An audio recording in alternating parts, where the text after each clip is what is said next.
All right, let's talk about one of the biggest challenges we all face today, that constant, never-ending battle for our own attention.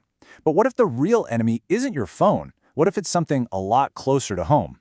We're going to break down a powerful strategy to defeat the one opponent that matters most, the one you see in the mirror.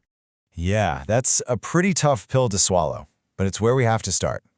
This one idea just perfectly captures that nagging feeling, that feeling that our devices, they aren't really serving us anymore. We're serving them. They're running the show. And you're not alone in this, not by a long shot. This is a universal thing now. That little invisible tug to just check your phone, to open one more tab, to just scroll for a minute. It's that quiet, constant hum in the background that tells you your focus, it isn't really yours anymore. So what is this force that's pulling all the strings? Well, here's the twist. It's not the phone itself. It's not the apps. It's what those things have been rewiring inside of us. It's what we're going to call the enemy in the mirror. So, let's define this thing. The internal enemy is that part of your brain that's gotten hooked on instant gratification. It absolutely thrives on what you could call cheap pleasures.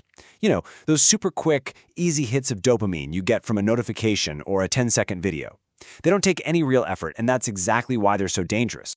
And here's exactly what it eats. Think of this as the enemy's diet.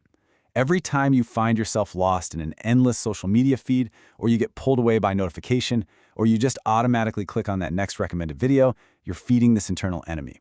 You're literally making it stronger, and in the process, you're making your own ability to focus weaker. And let's be really clear, this is not some harmless habit. Every single tiny victory for this enemy is a direct loss for you. It's your time, gone. It's your concentration, fractured.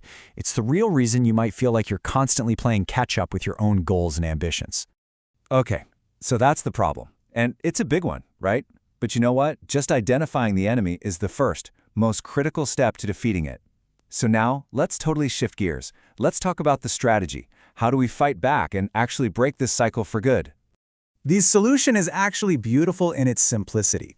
If this enemy thrives on a constant diet of cheap, easy stimulation, well, the way you beat it is you cut off its food supply. You starve it. You intentionally deprive it of those easy dopamine hits, and by doing that, you take back control. That's the whole philosophy behind what's called a dopamine detox. Just look at the difference here. The transformation is incredible.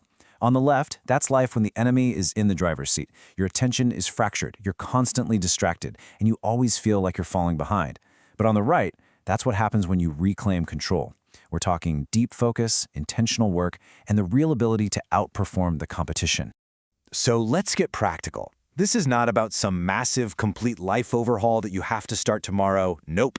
This is about a single, powerful tool you can start using right away to win these battles. Think of it as your secret weapon. And this is exactly why this strategy works so well. It doesn't ask you to be perfect 24/7. It asks for a targeted, strategic burst of effort. It gives you a way to land a decisive blow against that internal enemy in one single concentrated session. 90. That's it. That's the magic number. So why 90 minutes? Well, it actually lines up perfectly with our brain's natural cycles for maintaining really intense focus on one thing before it needs a break. It's the sweet spot. It's the perfect amount of time to starve the enemy and make some real, meaningful progress. And here is the battle plan. It's so simple. First, you pick one thing, just one single important task. Second, you build a fortress around you. Your phone is completely off, not just on silent. All notifications are gone. You are unreachable. And third, you start the timer and you just go, completely uninterrupted for 90 minutes. And let's be crystal clear about the goal here. This is not about brute force. It's not about working harder. It's about working smarter. It's a strategic move to get into a state of focus so deep that you get more done in that single block than you might in hours of distracted shallow work. You are literally outsmarting both the competition and that enemy inside your own head. So, we end right back where we started, with a simple question. Every single time you pick up your phone, every time you choose what to focus on, you are making a choice. You're either feeding that enemy or you're starving it. The difference is, now you have the weapon. You have the strategy to make that choice consciously. So the only real question left is who's going to be in control.